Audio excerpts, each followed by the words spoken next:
शिल्पी घर के काम से फ्री होती तो बोर होती, जिसके बाद उसने घर में ही दुकान खोलने की सोची। अरे ये इतने सारे कपड़े, अरे बहू क्या करेगी इनका?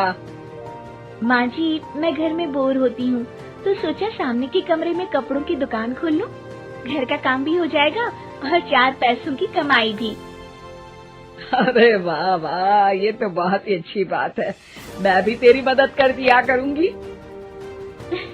वाह माँ जी, तब तो मजा आ जाएगा। अब हम दोनों मिलकर खूब पैसे कमाया करेंगे। अब क्या था, सास बहू का काम चल पड़ा। एक दिन, अरे राकेश की माँ, सुनती हो? कहाँ चली गई? भूख के मारे पेट में चूहे कूद रहे हैं। अरे नंदिनी, कहाँ हो? भूख लग रही है। पापा कहाँ है माँ?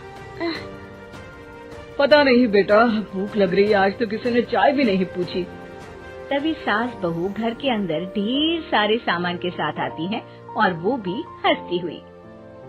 अरे वाह बहू, ये तो बड़ी अच्छी मार्केट दिखाई तूने। बड़ा ही सस्ता सामान था। हाँ माँ जी, और ये सामान हम डबल पैसों में बेचेंगे, मजा आ जाएगा। अरे बहू, भूख लग रही है, कुछ खाने को दे दे। माँ क्या बात है, आज किसी ने पापा को चाय भी नहीं दी? अरे बेटा, अब 40 साल में तेरे पापा ने क्या चाय बनाना भी नहीं सीखा? अरे बेटा रहने दे अब इस बहस को। तुम लोगों ने वैसे बनाया क्या है? बहू परेशान हो जाती है और सास को अकेले में लेकर जाती है। माँ जी, आज तो हम लोगों ने खाना ही नहीं बनाया। अरे बेटा, बाहर के छोले भटूरों से पेट इतना भर गया कि याद ही नहीं रहा कि घर में ये लोग भी हैं खाना खाने के लिए। अब क्या किया जाए? तभी घर में एक महिला आती है। जी वो सुना है आप लोगों की यहाँ साड़ी बिकती है, जरा दिखाएंगे क्या? हाँ हाँ, क्यों नहीं। माँ जी, आप इन्हें साड़ी दिखाइए, मैं तब तक पिताजी और इनके लिए खाने का इंतजाम करती हूँ। सास उस औरत को लेकर सामने वाले कमरे में चली जाती है जहाँ उन लोगों ने दुकान खोली थी। वहीं बहू भी किचन में चली जाती है। अब इतनी जल्दी क्या बनाऊं? पापा जी तो खाने के लिए भी बैठ गए हैं। आइडिया, मैं खाना बाहर से ही ऑर्डर कर देती हूँ। थोड़ी देर में खाना आ जाता है और बहू टेबल पर खाना लगा देती है। हे भगवान, कितनी कड़वी दाल बनाई है बेटा। नहीं नहीं पिताजी, वो क्या बात है नंदिनी, रोटी तो चबाई ही नहीं जा रही है, लग रहा है रबड़ खा रहा हूँ।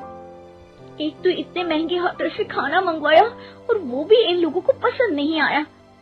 तभी सास नोट गिनती हुई बाहर आती है।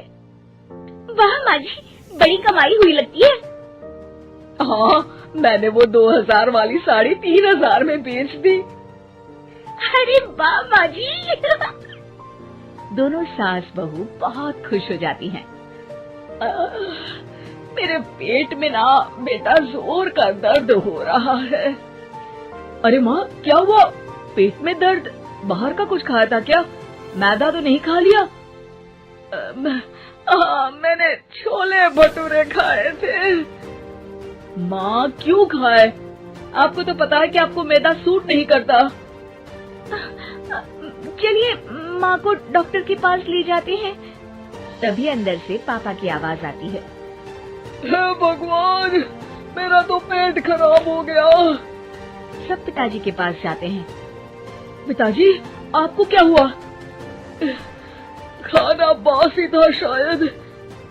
अरे पिताजी, नंदिनी जानती है कि बासी खाने से आपकी तबीयत खराब हो जाती है, तो वो ऐसा क्यों देगी, है ना नंदिनी? वो खाना मैंने बाहर से ऑर्डर किया था। मैं और माँ दुकान का सामान लेने गए थे, इसलिए खाना नहीं बना पाए। क्या नंदिनी, दुकान के चक्कर में तुमने तो सारे घर का हाल बिगाड़ रखा है। चलो अब माँ और पापा को लेकर अस्पताल चलते हैं। अस्पताल में जाने पर डॉक्टर कहते हैं, हाँ, इन दोनों को तो एक दिन के लिए एडमिट करना पड़ेगा। क्या? क्यों? पेट ही तो खराब है ना। हाँ तो घर ले जाइए ना, अगर लग रहा है कि कोई बड़ी बात नहीं है और हम सिर्फ पैसा कमाने के लिए इन लोगों को एडमिट कर रहे हैं। नर्स, जरा इन लोगों को बिल तो दे देना।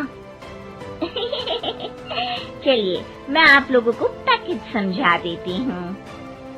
जब बहू के हाथ में बिल आता है, हे भगवान, 60,000 रुपए! इतना तो मैंने कमाया भी ना था। अब समझ गई कि कमाई के चक्कर में घर के लोगों की सेहत के साथ मैं खिलवाड़ कर रही थी।